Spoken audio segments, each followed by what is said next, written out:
ಈಗ ಇಲ್ಲಿ ಉಸ್ತುವಾರಿ ಸಚಿವರು ಬಂದವರು, ಯಾಕೆ ಬಂದರು ಏನಕ್ಕೆ ಅಂತ ಗೊತ್ತಿಲ್ಲ. ಬಂದರು, ಅವರಷ್ಟಕ್ಕೆ ಬಂದರು, ಬೀಚನ್ನೆಲ್ಲ ನೋಡ್ಕೊಂಡು ಹೋದರು.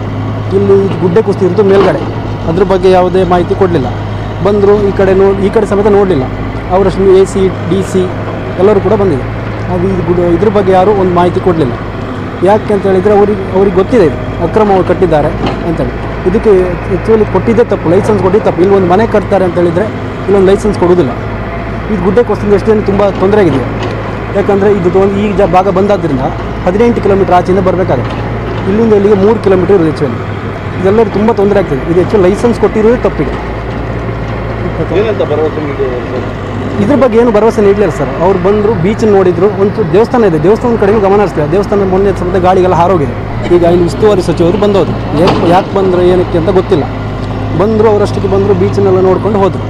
ಇಲ್ಲಿ ಗುಡ್ಡೆ ಕುಸ್ತಿ ಇರ್ತು ಮೇಲ್ಗಡೆ, ಅದ್ರ ಬಗ್ಗೆ ಯಾವುದೇ ಮಾಹಿತಿ ಕೊಡಲಿಲ್ಲ. ಬಂದರು, ಈ ಕಡೆ ಸಮೇತ ನೋಡಲಿಲ್ಲ. ಅವರಷ್ಟು AC DC ಎಲ್ಲರೂ ಕೂಡ ಬಂದಿದೆ. ಅದು ಇದ್ರ ಬಗ್ಗೆ ಯಾರೂ ಒಂದು ಮಾಹಿತಿ ಕೊಡಲಿಲ್ಲ. ಯಾಕೆ ಅಂತ ಹೇಳಿದರೆ ಅವ್ರಿಗೆ ಗೊತ್ತಿದೆ ಇದು ಅಕ್ರಮವಾಗಿ ಕಟ್ಟಿದ್ದಾರೆ ಅಂತೇಳಿ. ಇದಕ್ಕೆ ಆ್ಯಕ್ಚುಲಿ ಕೊಟ್ಟಿದ್ದೇ ತಪ್ಪು, ಲೈಸೆನ್ಸ್ ಕೊಟ್ಟಿದ್ದು ತಪ್ಪು. ಇಲ್ಲೊಂದು ಮನೆ ಕಟ್ತಾರೆ ಅಂತ ಹೇಳಿದರೆ ಇಲ್ಲೊಂದು ಲೈಸೆನ್ಸ್ ಕೊಡೋದಿಲ್ಲ. ಇದು ಗುಡ್ಡೆ ಕೋಸ್ತಿಂದ ಎಷ್ಟೇನು ತುಂಬ ತೊಂದರೆ ಆಗಿದೆ.